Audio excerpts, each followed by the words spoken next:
नगरसेवक म्हणून एकदा कार्यकाल पूर्ण केल्यानंतर लगेचच आमदारकीची स्वप्न पाहणाऱ्या, त्यासाठी पक्ष नेतृत्वाचा विश्वास तोडून बंडखोरी करू पाहणाऱ्या आताच्या नगरसेवकांसाठी आमदार रमेश बागवे यांची 22 वर्षांची दैदिप्यमान कारकीर्द डोळ्यात अंजन घालणारी ठरावी।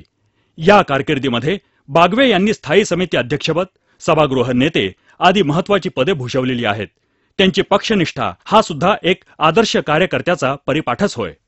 1984 पासून काँग्रेसची नाळ जोडल्यानंतर तत्कालीन पंतप्रधान राजीव गांधी यांच्याशी थेट संपर्क साधून आपल्या भागाचे प्रश्न सोडवणारा हा निष्ठावंत नेता म्हणजेच आमदार रमेश बागवे।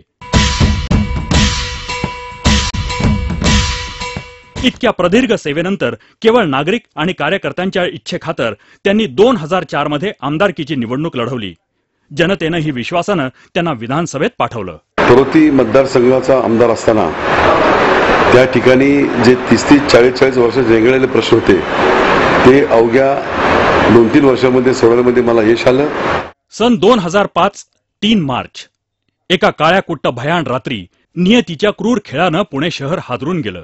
कासेवाडी झोपडपट्टीतील सुमारे 450 झोपड्या शॉर्ट सर्किटमुळे भस्मसात झाल्या। हो पालनहारे निर्गुण न्यारे तुम्हारे बिन हमरा कौन नहीं, हमरी उलझन सुलझाओ भगवन तुम्हारे बिन हमरा कौन नहीं। शेकडो संसार उद्ध्वस्त झाले तेव्हा या नागरिकांचे अश्रू पुसायला पहिला हात सरसावला तो रमेश बागव्यांचा। त्यांनी आपली यंत्रणा राबवत मदत कार्याचा सेतू बांधला।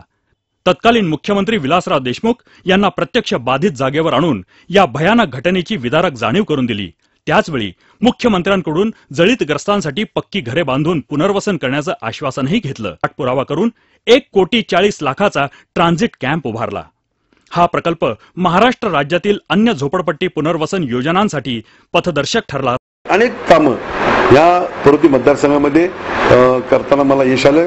विशेष म्हणजे मला सांगायला वाटतं की झोपडपट्टी फार मोठ्या प्रमाणात आहे। झोपडपट्टीची पहिली एसएलजी स्कीम मी माझ्या मतदारसंघामध्ये करत असताना मला सांगायला अभिमान वाटतो की अनेक स्कीम झाल्या। 10-12 वर्ष त्या ठिकाणी लागले आणि त्या ठिकाणचं बांधकामाचं पण तुम्ही दर्जा पहा, असं काहीतरी ठोकळा बांधल्यासारखे त्या एसआरच्या स्कीम झाल्यात। परंतु आमची काशीवरती झोपडपट्टी स्कीम त्या फ्लॅटला बाल्कनी आहे, त्या स्कीम मधल्या योजनेमध्ये संपूर्ण 15 वर्षाचा लिफ्टचा खर्च मेंटेनन्सचा आम्ही त्या बिल्डरच्या विकासाच्या गाड्यामध्ये घातला आणि लाईट गेली तर जनरेटर बॅकअप देखील त्या ठिकाणी असलं पाहिजे अशा तऱ्हेचे अग्रीमेंटवर त्याच्याकडून आम्ही वधून घेतलं आणि तशा तरी स्कीम तयार करून आता नागरिकांना इलेक्शनच्या नंतर त्या ठिकाणी ते जाणार। 100% आमची स्कीम तयार आहे। म्हणजे 500 फ्लॅट बांधून सर्व सुखसोयी युक्त सर्व आधुनिक सुखसोयी करून आम्ही त्यांना झोपडपट्टी वासायला दिलेले आणि त्याचं म्हणजे एक मॉडेल त्या पुणे जिल्ह्यामध्ये झालेलं आहे, हे देखील मला सांगताना अभिमान वाटतो। हा काशीवाडी मॉडेल पुणे शहरासाठी गौरवास्पद ठरलेला आहे।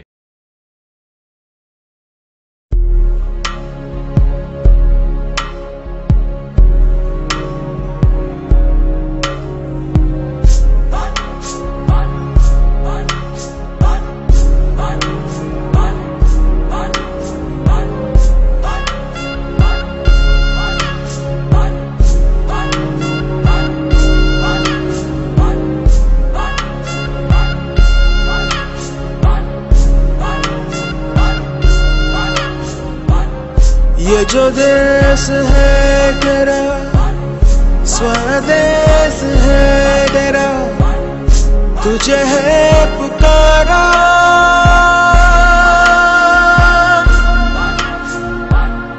ये वो बंधन है जो कभी टूट नहीं सकता। ये जो देश है तेरा स्वदेश है तेरा,